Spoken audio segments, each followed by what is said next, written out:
Bonjour à tous, bienvenue à la radio ADN, la première radio 100% protéines d'Europe. Nous passons tout de suite à la séquence questions-réponses 100% ADN où vous nous posez les questions et nous vous répondons. Nous faisons donc appel à nos chers écouteurs pour nous contacter au 118 218 et nous répondrons à votre question 100% protéines. Tout de suite, notre premier appel. Bonjour, oh je n'aurais jamais imaginé avoir la chance d'apparaître sur ma radio préférée. Merci beaucoup. Mais de rien, comment vous appelez-vous? Monique. Bonjour Monique, et d'où nous appelez-vous Monique? Je vous appelle de mon salon. Très belle région Monique, quelle est votre question Monique? Oh oui, alors... Ah voilà. Pourriez-vous s'il vous plaît m'expliquer la synthèse de la vasopressine, ma protéine préférée? Mais bien sûr, commençons par expliquer les étapes successives de la synthèse protéique à partir d'un gène. La synthèse protéique à partir d'un gène est un processus relativement facile. Bien sûr, il suffit tout d'abord de se placer dans une cellule eucaryote dans son noyau pour que celle-ci puisse se copier et créer une nouvelle cellule. L'ADN s'ouvre grâce à l'ARN polymérase et d'autres enzymes complexes. Notez bien qu'un gène sert de modèle pour la fabrication d'ARN et que la séquence de l'ARN est complémentaire à l'un des brins de l'ADN. Il y a deux étapes importantes. La première, l'étape nucléaire. Il faut transférer de l'information génétique sur une molécule d'ARN. Comme nous venons justement de le dire, la transcription est réalisée par l'intervention d'enzymes complexes et une enzyme d'ARN polymérase. De nombreuses molécules d'ARN sont transcrites simultanément sur chaque gène et leur longueur croissante indique l'état d'avancement de la transcription sur la molécule d'ADN. L'ARN messager peut sortir du noyau par les pores de l'enveloppe nucléaire. Il existe deux ARN messagers. L'ARN prémessager et l'ARN messager. L'ARN prémessager est synthétisé à partir du brin matrice de l'ADN, tout cela dans le noyau de la transcription. L'ARN prémessager et l'ARN messager immature. Passons à la seconde étape, l'étape cytoplasmique. Les chaînes polypeptidiques se forment au niveau des ribosomes, réunis en polysomes. On appelle cela la traduction. L'ARN messager est constitué d'un seul bras formé par l'enchaînement de 4 nucléotides différents. Chacun de ces nucléotides est formé d'une molécule de sucre. Le ribose, d'une molécule d'acide phosphorique, est une base azotée, A, C, G et U. La construction de l'ARN messager est modifiée par un complexe enzymatique, l'ARN polymérase.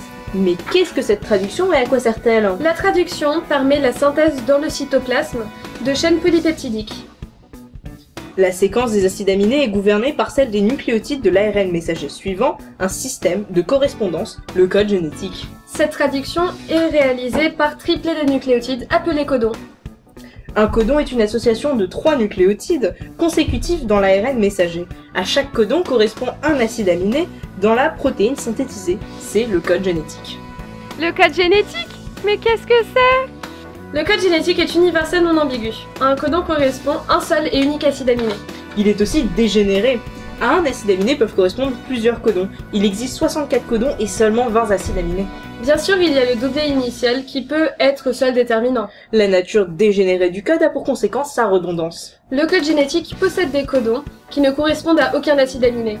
Ces codons, non-sens ou codon stop, indiquent lors de la traduction la fin de la protéine. La traduction débute au codon d'initiation et s'arrête donc au codon stop. Tout cela est bien sûr logique. Le système de traduction est constitué par les ribosomes.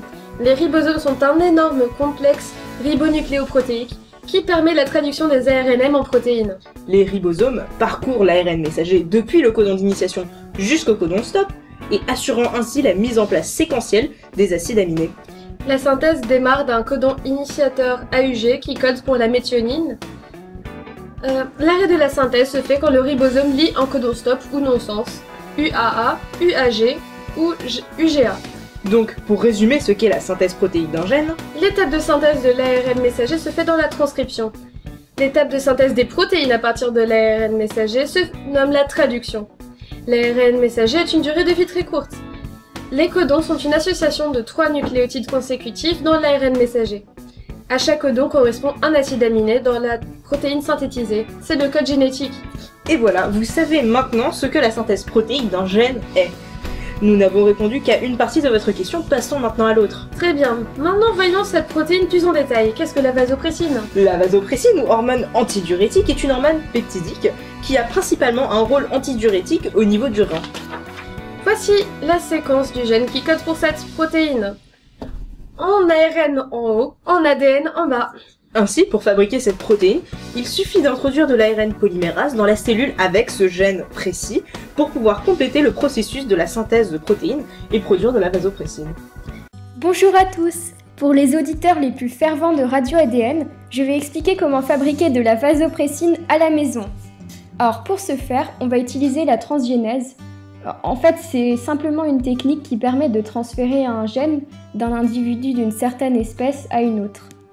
Alors, l'opération va consister à isoler le gène qu'on veut transférer et après, on l'introduit dans un plasmide.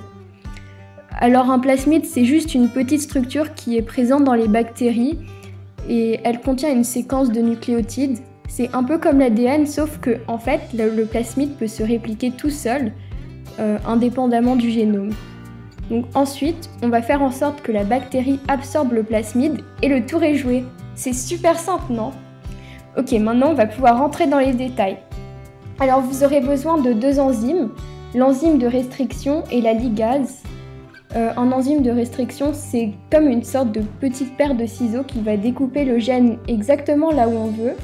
Et la ligase, c'est juste le contraire, c'est une colle qui combine 2 fragments d'ADN ensemble. Vous les utilisez pour isoler votre gène de vasopressine. Alors il faut faire attention parce que le gène doit être en ARN, pour qu'il n'y ait qu'un seul brin. Donc après, on utilise une autre enzyme, la transcriptase inverse, et celle-ci, elle va convertir l'ARN en ADN. Après, vous utilisez donc ce qu'on appelle dans le milieu la réaction en chaîne par polymérase. C'est un nom un peu barbare, mais c'est juste pour décrire une méthode qui va vous permettre d'obtenir plus d'une centaine de millions de copies d'un gène juste en quelques heures.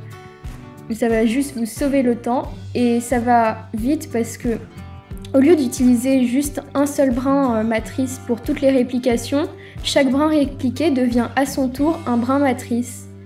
Alors pour faire cette réaction, vous avez simplement besoin d'un petit appareil qui s'appelle un thermocycleur et en fait on peut le programmer pour qu'il soit à une température donnée pendant un certain temps.